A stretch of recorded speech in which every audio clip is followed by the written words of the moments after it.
दूसरी पुतली चित्रलेखा की कहानी। अगले दिन जैसे ही राजा भोज ने सिंहासन पर बैठना चाहा तो दूसरी पुतली बोली, जो राजा विक्रमादित्य जैसा गुणी हो, पराक्रमी हो, यशस्वी हो, वही बैठ सकता है इस सिंहासन पर। राजा ने पूछा, विक्रमादित्य में क्या गुण थे? पुतली चित्रलेखा ने कहा, सुनो। एक बार राजा विक्रमादित्य की इच्छा योग साधने की हुई। अपना राजपाट अपने छोटे भाई भर्तृहरि को सौंपकर अंग में भभूत लगाकर जंगल में चले गए। उसी जंगल में एक ब्राह्मण तपस्या कर रहा था। देवताओं ने प्रसन्न होकर उस ब्राह्मण को एक फल दिया और कहा, जो इसे खा लेगा वह अमर हो जाएगा। ब्राह्मण ने वह फल को अपनी पत्नी को दे दिया। पत्नी ने उससे कहा, इसे राजा को दे आओ और बदले में कुछ धन ले आओ। ब्राह्मण ने जाकर वह फल राजा को दे दिया। राजा अपनी रानी को बहुत प्यार करता था। उसने वह फल अपनी रानी का दे दिया। रानी का प्रेम शहर के कोतवाल से था। रानी ने वह फल उसे दे दिया।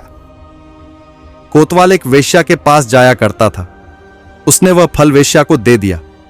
वेश्या ने सोचा कि मैं अमर हो जाऊंगी तो भी पाप कर्म करती रहूंगी, अच्छा होगा कि यह फल राजा को दे दूं, वह जेगें तो लाखों का भला करेगी। यह सोचकर उसने दरबार में जाकर वह फल राजा को दे दिया। फल को देखकर राजा चकित रह गए।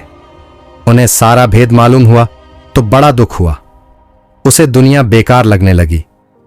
एक दिन वह बिना किसी से कहे सुने राजघाट छोड़कर घर से निकल गए।